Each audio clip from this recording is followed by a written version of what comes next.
Hey, welcome to The Explainer. Today we're going to take a journey into the world of data analysis. We're going to break this whole thing down into a super simple step-by-step guide. So, whether you're totally new to this or just need a quick brush up, you're in the right place.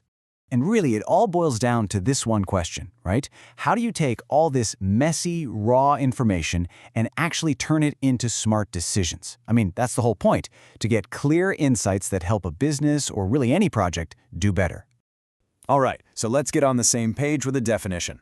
At its heart, data analysis is a process, and it's so much more than just crunching numbers, you know? It's this whole system of looking at data, cleaning it up, shaping it, all with one big goal. Find the good stuff, the useful info that helps you make way smarter choices. Okay, so to help us navigate all of this, we're going to break our little journey down into 5 main stages. Think of this as our roadmap for today. It'll take us right from the very beginning, figuring out our goal, all the way to the end when we share what we found. First up, and honestly, this might be the most important step of the entire thing, you've got to know where you're going before you start. It's all about drawing your map. See, every great analysis starts, not with a pile of data, but with a really clear question. People call this first phase discovery or defining the problem, but what it really means is setting a clear goal. Because let's be real, without a solid why, your whole analysis is just going to be aimless.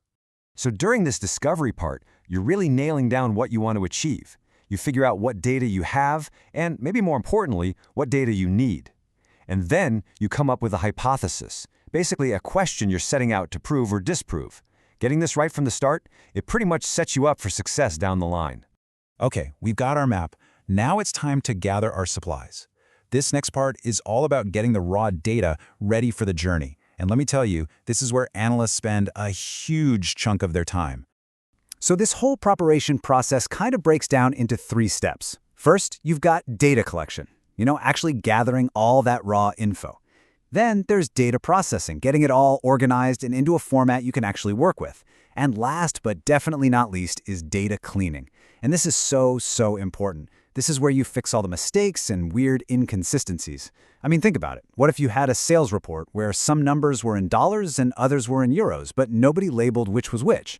Your final total would be, well, completely useless, right? And this diagram here, it shows you the typical workflow perfectly. You've got data coming from all these different places, like your sales software or your website.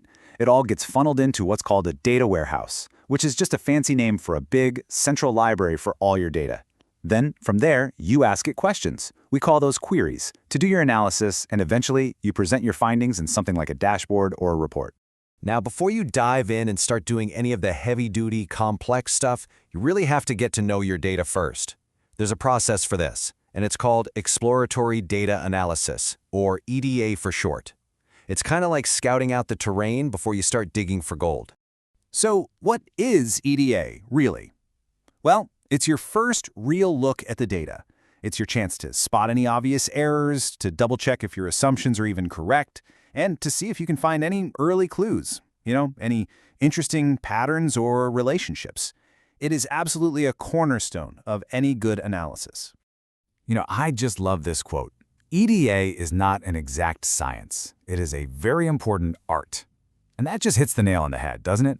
It's not about just checking boxes. It's about really developing a feel for the data, a sort of intuition, and just letting your curiosity lead the way.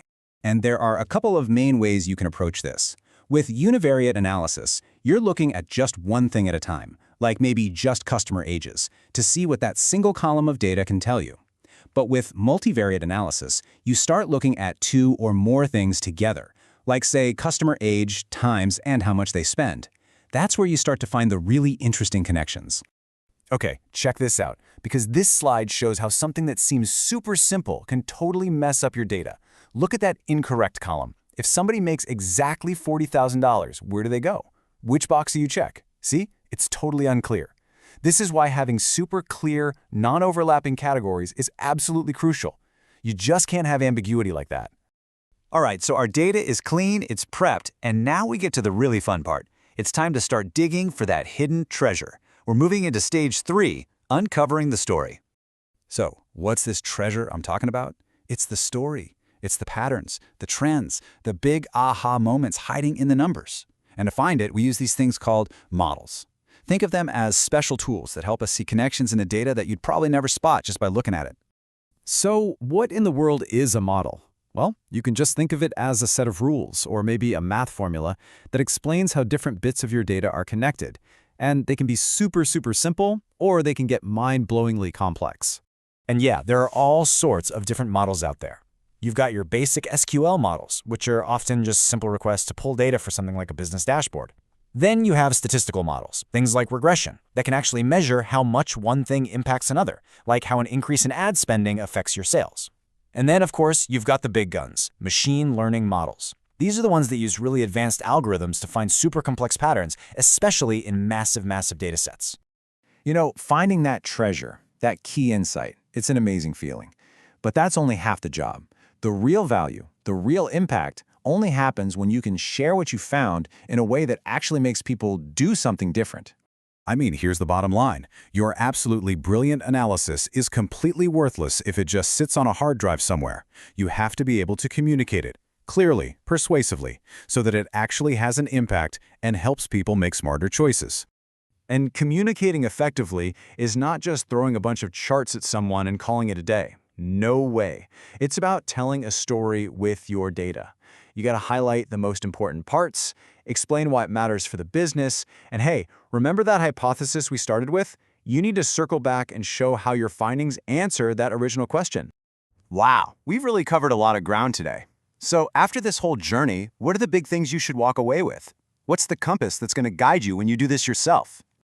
Just remember these 4 things. Number 1, always start with a clear objective, your why. Number 2, data prep is everything. Don't cut corners here because, as they say, garbage in, garbage out. 3, models are your tools for finding the story that's hiding in the data. And finally, number 4, you have to communicate clearly. That's how you turn an insight into actual impact. And that pretty much brings our journey to an end. So I'll just leave you with this one last thought. Your data has story to tell. Every single data set does, no matter how big or small. The whole point of this entire process, this whole journey of data analysis, is just learning how to listen.